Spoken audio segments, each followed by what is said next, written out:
हमारे साथ राज्यसभा सांसद दिनेश शर्मा जी जुड़ चुके हैं। दिनेश शर्मा जी, बहुत स्वागत है आपका सूर्य समाचार पर। सर, कांग्रेस सांसद राहुल गांधी ने बयान दिया और वो भी दिवंगत नेता अरुण जेटली को लेकर ये बड़ा दावा किया है। आपका रिएक्शन क्या है सबसे पहले? देखिए, आदरणीय राहुल गांधी जी लगातार झूठ बोलने की प्रैक्टिस करते रहते हैं और उनको इसमें सहयोग करने वालों में हमारे चिदम्बरम जी और दिग्विजय सिंह जी ऐसे हैं जो भगवा आतंकवाद का नाम लेते हैं जी। वो भी एक झूठ का पुलिंदा था। अब इन्होंने क्या किया है कि अरुण जेटली जी ऐसे एक मैच्योर परिपक्व राजनेता जो अब दुनिया में नहीं, उनके बारे में ऐसा बोला। अब जबकि वास्तविकता ये है कि किसान आंदोलन संभवतः 2020 में हुआ है और वो उसके एक साल पहले ही उनका देहांत हो चुका है। तो इस प्रकार का एक दिवंगत व्यक्ति के साथ अपनी वार्ता, वो भी झूठी वार्ता का उल्लेख करना, मैं समझता हूं कि राहुल जी को उचित नहीं है। वो एक राजनीतिक दल के, बल्कि यूं कहना चाहिए सत्ता विपक्ष के नेता हैं और उनके मुंह से इस प्रकार के वक्तव्यों का आधार विहीन वक्तव्यों का कोई औचित्य नहीं है।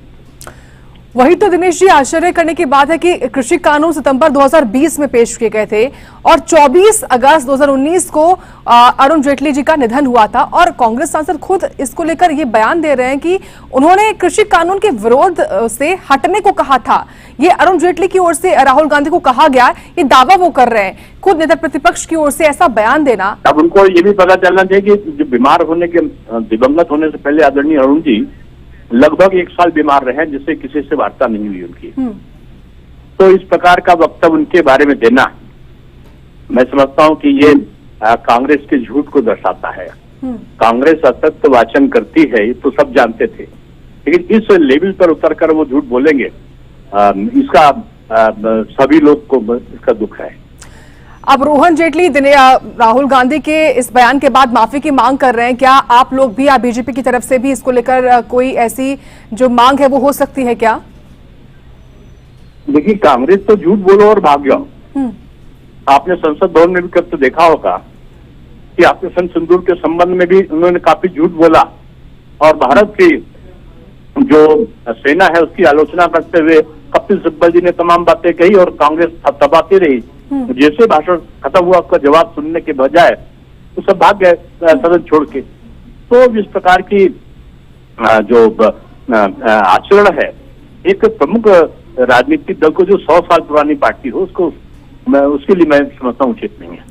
एक सवाल है दिनेश जी, देखिए हाल ही में आपने सुना होगा राहुल गांधी की ओर से चुनाव आयोग को लेकर एक बड़ा खुलासा करने जैसा एक बयान दिया गया कि वो एक बहुत बड़ा खुलासा कर सकते हैं। वो तमाम आरोप भी चुनाव आयोग पे लगा रहे थे और अब अरुण जेटली जी को लेकर एक बड़ा बयान देना, और वो भी मानसून सेशन के बीच में, इसको आप कैसे देखते हैं? संविधान की किताब को हाथ में लेकर संविधान की धज्जियां उड़ाना, ये कांग्रेस का शौक है।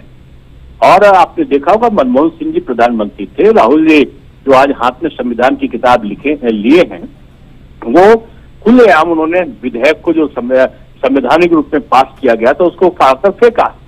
तो इसलिए ये हमेशा संविधान का उपहास उड़ाते हैं और फिर संविधान की किताब को हाथ में ले लेते हैं। मैं समझता हूँ संवैधानिक संस्था है चुनाव आयोग, और चुनाव आयोग पर किसी प्रकार का उंगली उठाना, ये बाबा साहब भीमराव अम्बेडकर के संविधान पर उंगली उठाने के समान है।